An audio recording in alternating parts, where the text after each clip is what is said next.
ಇದರ ಹೆಸರು ಆಡು ಮುಟ್ಟದ ಸೊಪ್ಪು. ಇಲ್ಲಿದೆ ನೋಡಿ.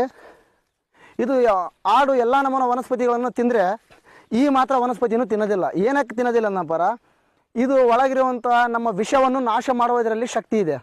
ಸೊ ಆ ಕಾರಣಕ್ಕೆ ಅದು ತಿಂದು ಕೂಡಲೇ ಅದಕ್ಕೆ ವಾಮಿಟ್ ಆಗುತ್ತೆ. ಸೊ ಆ ಕಾರಣಕ್ಕೆ ಇದು ತಿನ್ನೋದಿಲ್ಲ. ನೀವು ಕೇಳಿರ್ಬೋದು ಹೊಟ್ಟೆಯಲ್ಲಿ ನಮಗೆ ಮದ್ದಿಡಿ ಹಾಕಿದ್ದಾರೆ, ಯಾರ ಮಾಟ ಮಾಡಿಸಿದ್ದಾರೆ, ಹೊಟ್ಟೆಯಲ್ಲಿ ಮದ್ದು ಹಾಕಿದ್ದಾರೆ ಎಂಬುದಕ್ಕೆ ಭಯ ಇದ್ದಲ್ಲಿ ಅಂಥವರು ಇದನ್ನು ಈ ಪ್ರಯೋಗ ಮಾಡ್ಕೊಳ್ಳಬಹುದು. ಆದರೂ ಸ್ವಲ್ಪ ಬಹಳ ಎಚ್ಚರ. ಇದು ಸ್ವಲ್ಪ ವನಸ್ಪತಿ ಬಹಳ ಉಷ್ಣ ಮತ್ತು ತೀಕ್ಷ್ಣ ಗುಣವಾಗಿದೆ. ಇದು ಈ ವನಸ್ಪತಿಯನ್ನು ಕುಟ್ಟಿ ಜಜ್ಜಿದ ರಸ ತೆಗೆದು 2 ಚಮಚದಷ್ಟು ಅದರಲ್ಲಿ ಆಕಳ ಹಾಲು ಬೆರೆಸಿ ಹಾಳು ಹೊಟ್ಟೆಯಲ್ಲಿ ಕುಡಿಬೇಕು. ಒಂದು 10 ನಿಮಿಷದ ಒಳಗಡೆ ನಿಮಗೆ ವಾಂತಿಯ ಮುಖಾಂತರ ನಿಮ್ಮ ಹೊಟ್ಟೆಯಲ್ಲಿ ಹಾಕಿರುವಂಥ ಮದ್ದಿಡಿಯನ್ನು ಸಮೇತ ಹೊರಗೆ ತೆಗಿಬೋದು.